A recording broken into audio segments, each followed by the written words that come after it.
तैमुजिन द्वारा तातार कबीले पर कब्जा किए जाने के बाद अब मध्य एशिया के मैदानों में केवल दो शक्तिशाली कबीले रह गए थे। पश्चिम की ओर तायंग खान के नेतृत्व में नैमन कबीला मौजूद था और दूसरी ओर औंग खान के नेतृत्व में किरीट कबीला बचा था। किरीट कबीले के सरदार औंग खान की उम्र हो चली थी और औंग खान के बाद कौन किरीट कबीले की कमान संभालेगा यह तय नहीं था।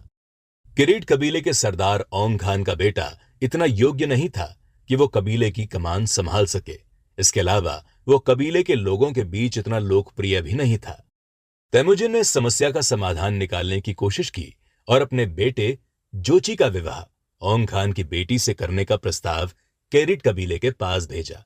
अगर औंग खान तैमुजिन का प्रस्ताव स्वीकार कर लेता तो औंग खान के बाद तैमुजिन किरीट कबीले का सरदार बन सकता था। मगर औंग खान ने तैमुजिन द्वारा भेजे गए प्रस्ताव को अपने लिए एक अपमान के तौर पर देखा। भले ही तैमुजिन औंग खान को अपने पिता के समान मानता हो और कई दफा उनकी मदद भी कर चुका हो, लेकिन अब भी वो उनकी नजरों में एक भगोड़ा अपराधी था जिसको उन्होंने एक काबिल योद्धा बनाया था। औंग खान के बेटे ने भी तैमुजिन के इस प्रस्ताव पर कड़ा विरोध जताया और अपने पिता से कहा कि वो तैमुजिन के प्रस्ताव को ठुकरा दे, और औंग खान ने भी ऐसा ही किया। मगर जल्द ही औंग खान को अपनी गलती का एहसास हो गया। औंग खान ये जानता था कि तैमुजिन इस समय मध्य एशिया के मैदानों का सबसे काबिल सैन्य अधिकारी था, जिसकी सेना से टक्कर लेना ठीक नहीं रहेगा। तैमुजिन से सीधी दुश्मनी लेने के बजाय औंग खान ने जालसाजी के जरिए तैमुजिन को मौत के घाट उतारने का फैसला किया। औंग खान ने तैमुजिन को दोबारा एक संदेश भिजवाया और कहा कि उन्होंने अपना मन बदल लिया है और वो अपनी बेटी की शादी तैमुजिन के बेटे के साथ करने के लिए तैयार है। रिश्ता पक्का करने के लिए औंग खान ने तैमुजिन को अपने कबीले में दावत के लिए बुलाया। औंग खान की योजना थी कि वो दावत में आने के बाद तैमुजिन को मौत के घाट उतार देगा। उधर औंग खान को तैमुजिन अपने पिता के समान समझता था और उसे उम्मीद थी कि वो उसे धोखा नहीं देंगे। वो केवल कुछ सैनिकों के साथ किरीट कबीले की ओर रवाना हो गया। जब किरीट कबीले से उसकी दूरी केवल एक दिन की रह गई थी, तब उसको खबर मिली कि औंग खान दावत पर बुलाकर उसकी हत्या करना चाहता है। यह जानकर तैमुजिन तुरंत कुछ साथियों के साथ वापस अपने कबीले की ओर रवाना हो गया। मगर उसे डर था कि किरीट कबीले की फौज उसका पीछा कर सकती है। इसीलिए उसने अपने कुछ सैनिकों को उसी जगह पर छोड़ दिया जहां पर उसने अपना खेमा लगाया था। इस तरीके से तैमुजिन को भागने के लिए कुछ समय मिल गया। बिना रुके कई दिनों तक तैमुजिन और उसके साथी भूखे प्यासे अपने घोड़ों को दौड़ाते रहे। आखिरकार तैमुजिन और उसके साथियों ने एक झील के किनारे रुकने का फैसला किया। यहां से तैमुजिन ने अपने कबीले को एकत्रित होने का संदेश भिजवाया और उनसे किरीट कबीले पर हमला करने की तैयारी करने को कहा। दूसरी तरफ औंग खान को यकीन था कि अब तक उसकी सेना ने तैमुजिन को पूरब की ओर खदेड़ दिया होगा और उसके योद्धाओं को भी नष्ट कर दिया होगा। अपनी सफलता का जश्न मनाने के लिए औंग खान ने जामुखा को अपने कबीले में एक दावत के लिए आमंत्रित किया। पूरे किरीट कबीले में जश्न का माहौल था। उधर तैमुजिन ने भी अपनी फौज दोबारा एकत्रित कर ली थी और बिना रुके दिन रात अपने घोड़े दौड़ाते हुए किरीट कबीले की ओर बढ़ रहा था। जल्द ही तैमुजिन की फौज ने किरीट कबीले को चारों ओर से घेर लिया। 3 दिन तक तो किरीट कबीले की सेनाओं ने डटकर तैमुजिन का मुकाबला किया, लेकिन इसके बाद वो कमजोर पड़ने लगे। जामुखा अपनी जान बचाने के लिए पश्चिम की ओर गया, जहां उसने नैमन कबीले में शरण हासिल कर ली। वहीं दूसरी ओर किरीट कबीले के सरदार औंग खान ने भी अपनी जान बचाने के लिए नैमन कबीले की ओर जाने की कोशिश की, मगर नैमन कबीले की सीमा तक पहुंचते पहुंचते उसके पास कोई भी सैनिक जिंदा नहीं बचा था। नैमन कबीले की सीमा पर पहुंचकर जब उसने भीतर घुसने की कोशिश की तो सीमा पर खड़े सैनिक ने इस बात पर यकीन ही नहीं किया कि फकीरों के जैसा दिखने वाला एक कमजोर बूढ़ा आदमी किरीट कबीले का सरदार हो सकता है। झूठ बोलने का आरोप लगाकर सीमा पर खड़े सैनिक ने औंग खान की हत्या कर दी। तैमुजिन अब मध्य एशिया के मैदानी कबीलों की सबसे बड़ी शक्तियों में से एक बन चुका था।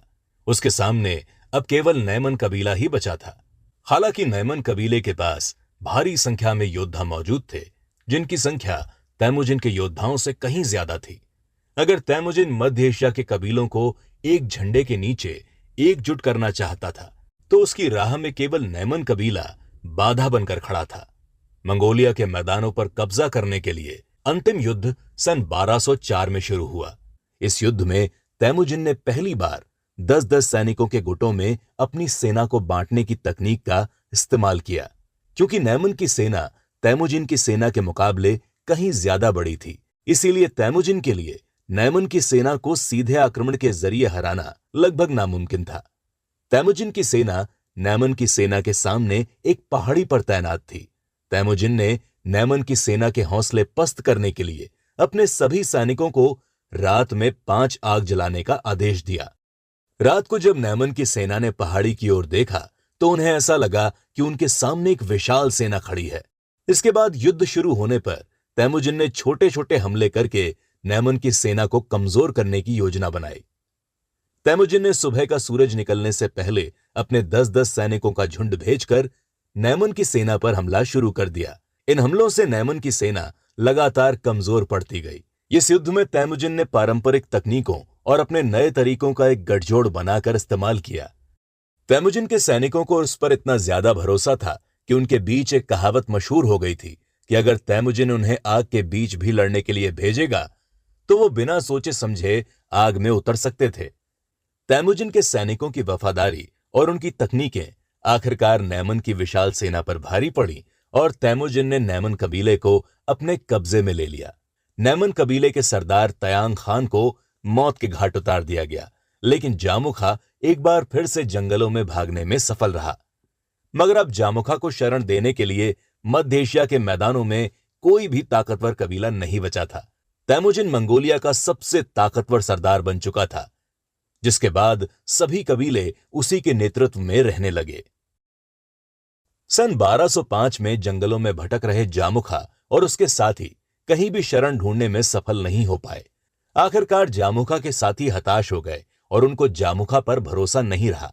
तब जामुखा के साथियों ने उसका अपहरण करके उसे तैमुजिन के सामने पेश कर दिया। 20 सालों की लड़ाई के बाद भी जामुखा के लिए तैमुजिन के मन में इज्जत बनी हुई थी। तैमुजिन ने सबसे पहले जामुखा के उन साथियों को मौत के घाट उतार दिया जिन्होंने उसके साथ गद्दारी की थी। इसके बाद तैमुजिन ने जामुखा की तरफ एक बार फिर से दोस्ती का हाथ बढ़ाया और उससे वफादारी की कस्में खाने के लिए कहा। जामुखा ने तैमुजिन की माफी को ठुकराते हुए कहा कि तैमुजिन अकेला ही इस दुनिया के लिए काफी है और उसे जामुखा की जरूरत नहीं पड़ेगी। हालांकि जामुखा ने तैमुजिन से एक इज्जतदार मौत मांगी और कहा कि अगर तैमुजिन उसे एक इज्जत की मौत देता है तो उसकी आत्मा तैमुजिन और उसके आने वाले वंश की हमेशा रक्षा करेगी। तैमुजिन ने ठीक ऐसा ही किया और जामुखा को एक इज्जतदार मौत दी। इसके बाद उसने उसकी अस्थियों को एक ऊंची पहाड़ी पर रखवा दिया। जामुखा की मौत के साथ अब तैमुजिन का विरोध करने वाला कोई भी मंगोल कबीला नहीं बचा था। मंगोलिया के सभी कबीले अब तैमुजिन को अपना सरदार मान चुके थे। दक्षिण में रेगिस्तान से लेकर उत्तर में आर्कटिक टुंड्रा तक और पूर्व में मंचूरिया के जंगलों से लेकर पश्चिम में अल्टाई पहाड़ों तक सारी जमीनों का मालिक तैमुजिन था। सन 1206 में तैमुजिन ने ओनोन नदी के पास बने पवित्र बुरखान खल्दुन पर एक पारंपरिक मंगोल बैठक बुलाई। यह बैठक शायद मध्य एशिया के मैदानों के इतिहास की सबसे महत्वपूर्ण बैठक थी। बुरखान खल्दुन वही पवित्र पहाड़ था जिसने मर्किट कबीले के आक्रमण के दौरान तैमुजिन की जान बचाई थी। तैमुजिन ने इसी पवित्र पहाड़ पर मंगोल कबीलों का भविष्य बदलने वाली बैठक बुलाई। तैमुजिन अब केवल किसी एक कबीले का सरदार नहीं था, बल्कि वो मध्य एशिया के सभी मंगोल कबीलों का सरदार बन चुका था। इस बैठक के दौरान तैमुजिन ने अपने साम्राज्य को एक नया नाम देते हुए अपने नेतृत्व में रह रहे सभी लोगों को महान मंगोलिया राज्य का नागरिक घोषित किया। वहीं तैमुजिन ने गुर खान और तयांग खान जैसे पारंपरिक नाम की उपाधि लेने से मना कर दिया। उसने अपने नए नाम के तौर पर चंगेज खान का चुनाव किया। मंगोल भाषा में इस शब्द का अर्थ ताकतवर और बेखौफ माना जाता है।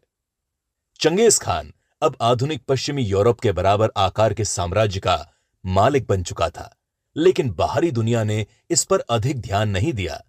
घोड़े, भेड़ों और जानवरों पर लड़ाई करने वाले कबीलाई लोगों पर उस वक्त तक बाहरी दुनिया ध्यान नहीं देती थी, लेकिन अब इस कबीलाई दुनिया का नया सरदार पूरी दुनिया को बदलने वाला था।